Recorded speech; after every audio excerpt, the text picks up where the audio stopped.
Israel के अंत की उल्टी गिनती शुरू। अगर दुनिया सोच रही है कि 41 किलोमीटर लंबी और 10 किलोमीटर चौड़ी गाजा पट्टी में ही जंग चल रही है, तो ये बहुत बड़ा भ्रम है। अब पूरे मिडिल ईस्ट से लेकर पश्चिमी एशिया तक भयंकर बारूदी धमाके शुरू हो चुके हैं। इजराइल गाजा से लेकर लेबनान तक और लेबनान से लेकर सीरिया तक 6 फ्रंट पर जंग करने का दावा कर रहा है, जबकि हमास, हिजबुल्ला और अब ईरान दावा कर रहे हैं कि उनके लड़ाके इजराइल से तब तक जंग करेंगे जब तक कि इजराइल का वजूद खत्म नहीं हो जाता। यहूदी देश इजराइल से नफरत का आलम यह हो चुका है कि अब इजराइल पर 400 से ज्यादा आत्मघाती हमले करने की तैयारी अकेले ईरान ही कर रहा है। ईरान ऐसा क्यों कर रहा है, इसे जरा समझ लीजिए। ईरान के दावों के मुताबिक इस्लामिक रिवॉल्यूशनरी गार्ड कॉर्प्स के ब्रिगेडियर जनरल सैयद रजी मोसावी को इजराइल ने सीरिया में मार डाला है। दावों के मुताबिक मोसावी को हवाई हमले में इजराइल ने मारा है। इधर मिडिल ईस्ट से जुड़े जानकारों के मुताबिक ईरान के ब्रिगेडियर जनरल सैयद रजी मोसावा के मारे जाने से पूरे मिडिल ईस्ट और पश्चिम एशिया में बहुत बड़ी जंग शुरू होने वाली है। ब्रिगेडियर जनरल की मौत, ईरान का बारूदी बदला। ईरान के राष्ट्रपति इब्राहिम रईसी ने साफ कहा कि सीरिया में हवाई हमले में ब्रिगेडियर जनरल रजी मोसावी को मारने के लिए इजराइल को भारी कीमत चुकानी पड़ेगी। ईरानी राष्ट्रपति ने साफ कहा, बिना कोई शक के ये कार्रवाई क्षेत्र में कब्जा करने वाले ज़ायोनी शासन यानी इजराइल की हताशा, असहायता और अक्षमता का एक और संकेत है। ईरानी कमांडर सैयद रजी मोसावा की सीरिया में हत्या के बाद पूरे ईरान में जबरदस्त आक्रोश है। ईरान के विदेश मंत्री ने इजराइल को तबाह करने तक की धमकी दे दी है। मोसावी की हत्या को लेकर ईरान में जगह जगह प्रदर्शन हो रहा है। इजरायली स्ट्राइक से भड़के ईरान ने अब बदले की योजना बनाई है। उधर इजरायली रक्षा मंत्री गैलेंट ने भी इस बात को स्वीकार किया है कि गाजा में चल रहे युद्ध के बीच इजराइल पर 7 अलग अलग थिएटरों में हमले जारी हैं। हालांकि उन्होंने 6 फ्रंट पर जोरदार पलटवार का दावा भी किया है।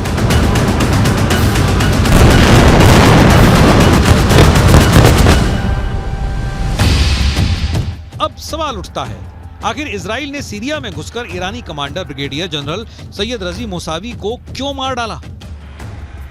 आइए कुछ और खास जानकारी भी आपसे साझा करते हैं। दरअसल ब्रिगेडियर जनरल सैयद रजी मोसावी की मौत से ईरान बुरी तरह से बौखला गया। ये पूरी डिटेल देखिए, इस वक्त आपके सामने मौजूद है। ईरान ने धमकी दी कि इजराइल के अंत की उल्टी जो गिनती है वो अब शुरू हो चुकी है। साथ ही साथ हम आपको बताने जा रहे हैं कि कैसे सीरिया के उत्तरी पूर्वी दमिश्क में IRGC के ब्रिगेडियर जनरल रजी मोसावी को मारा गया।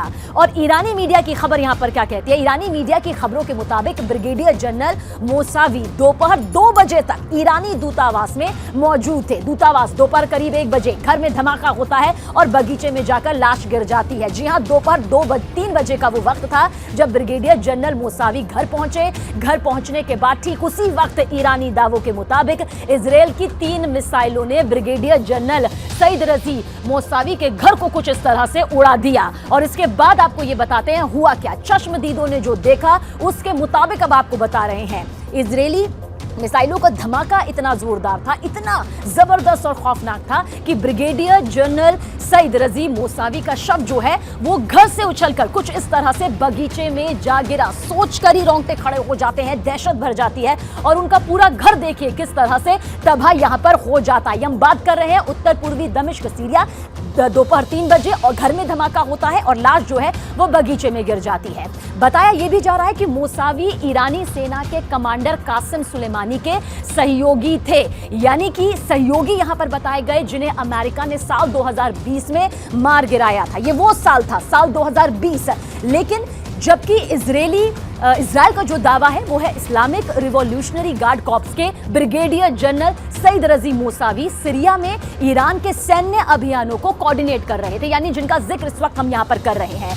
हिजबुल्ला को हथियार सप्लाई कर रहे थे और हमास की भी पूरी मदद कर रहे थे। इजराइल का भी यह दावा है कि मोसावी लगातार इजराइल पर हिजबुल्ला से हमले यहां पर करवा रहे थे।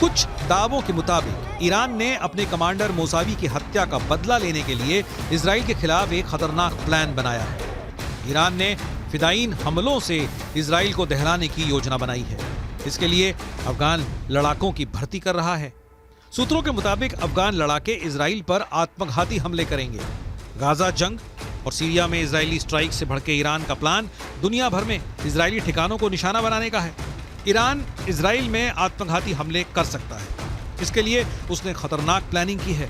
सूत्रों के मुताबिक जनरल हामिद अब्दुल्लाही के नेतृत्व में ईरान के इस्लामिक रिवॉल्यूशनरी गार्ड कॉर्प्स आर पार की जंग की तैयारी कर रहे हैं।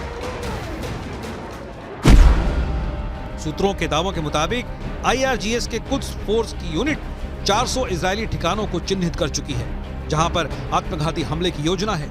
इसके लिए अफगान लड़ाकों की बाकायदा भर्ती भी जारी है। अपने समर्थक समूहों के खिलाफ इजराइल और अमेरिकी स्ट्राइक से बौखलाए ईरान ने आक्रामक रुख अख्तियार कर लिया है। साल 2020 में ईरान के टॉप कमांडर कासिम सुलेमानी को अमेरिका ने इसी तरह से हवाई हमले में मार डाला था। ठीक उसी तरह से इजराइल ने ब्रिगेडियर जनरल मोसावी को मार डाला है। ईरान के विदेश मंत्री ने इजराइल की उल्टी गिनती का दावा करना शुरू कर दिया है। ब्रिगेडियर जनरल सैयद रजी मोसावी की शहादत पर मैं ईरान और सीरिया दोनों देशों के प्रति अपनी हार्दिक संवेदना व्यक्त करता हूं। इस सम्माननीय शहीद ने आतंकवादियों के खिलाफ ईरान और क्षेत्र की सुरक्षा सुनिश्चित करने के लिए शहीद हज कासिम सुलेमानी के साथ कई वर्षों तक बहादुरी से लड़ाई लड़ी। अब तेल अवीव की एक कठिन उल्टी गिनती शुरू हो चुकी है। गाजा में भले ही इजरायली सेना ने बढ़त बना रखी हो, लेकिन इजराइल के पीएम नेतन्याहू को भी मानना पड़ा कि गाजा युद्ध में इजरायली सैनिक काफी संख्या में मारे गए हैं, जो हालात को और बदतर बना रहे हैं। ये हालात अब मिडिल ईस्ट से लेकर पश्चिमी एशिया तक खराब हो चुके हैं, क्योंकि हूथी और ईरान समर्थित कताइब हिजबुल्लाह लड़ाकों ने इजराइल और अमेरिकी सैन्य अड्डों पर एक साथ हमले शुरू कर दिए हैं। पहले आप ये जान लीजिए कि हूथी और ईरान समर्थित लड़ाकों ने अमेरिका पर कहां-कहां हमला किया है।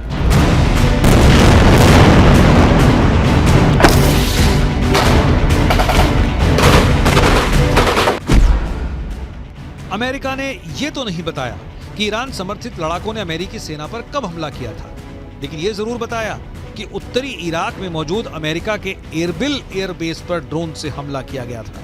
अमेरिकी रक्षा सचिव लॉयड ऑस्टिन के मुताबिक इराक में अमेरिका सैनिकों पर यह हमला ईरान समर्थित कताइब हिजबुल्लाह के लड़ाकों ने किया था। इराक में ईरान समर्थित कताइब हिजबुल्लाह के लड़ाकों के इस हमले में वैसे तो कई अमेरिकी सैनिक घायल हुए, लेकिन 3 सैनिक बेहद गंभीर रूप से घायल हैं। कताइब हिजबुल्लाह ने अमेरिकी सैनिकों पर ड्रोन से हमले कैसे किए, इसकी जानकारी नहीं दी गई और न ही घायल अमेरिकी सैनिकों के नाम बताए गए। इराक में कताइब हिजबुल्लाह के हमलों से अमेरिका बौखला गया है।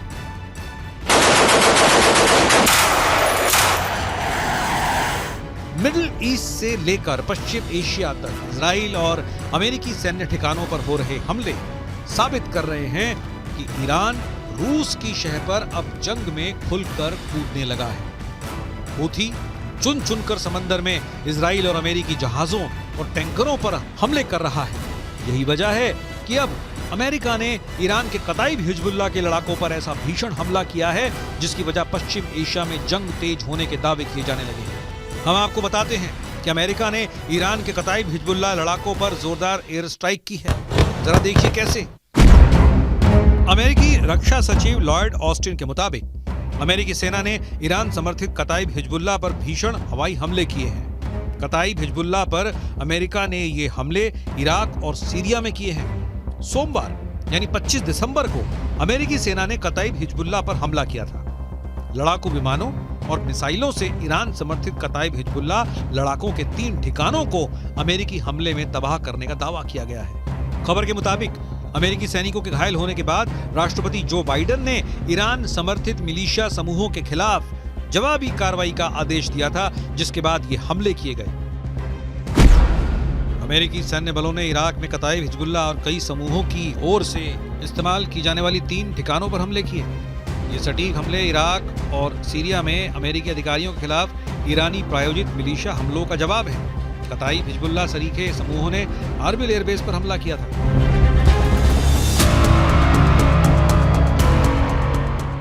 इजराइल और अमेरिका इस वक्त मिडिल ईस्ट और पश्चिमी एशिया में डबल युद्ध से जूझ रहे हैं। पीएम नेतन्याहू को लग रहा था कि हमास युद्ध विराम इजराइल की शर्तों पर जरूर करेगा, लेकिन अब खबर आ रही है कि हमास के टॉप कमांडर्स ने साफ दावा कर दिया है कि हमास सीज फायर नहीं करेगा और न ही कोई समझौता।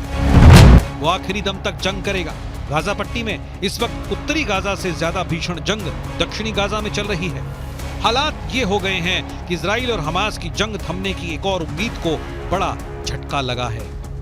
24 दिसंबर को इजरायली मीडिया रिपोर्ट्स में दावा किया गया कि हमास और इस्लामिक जिहाद आतंकी संगठनों ने इजिप्ट या कहें मिस्र के उस प्रस्ताव को ठुकरा दिया है जिसमें कहा गया था कि अगर ये दोनों संगठन गाजा की हुकूमत किसी तीसरी ताकत को सौंप देते हैं तो इजराइल परमानेंट सीज फायर कर देगा। लेकिन हमास के टॉप कमांडर्स ने इस प्रस्ताव को पूरी तरह से खारिज कर दिया है। हम आपको हमास नेता यहिया सिनवार का वो दावा दिखाने जा रहे हैं जिसमें इजराइल सेना को भारी नुकसान का दावा किया गया है। हमास के कसाई का दावा, मार दिए 1500 इजरायली सैनिक।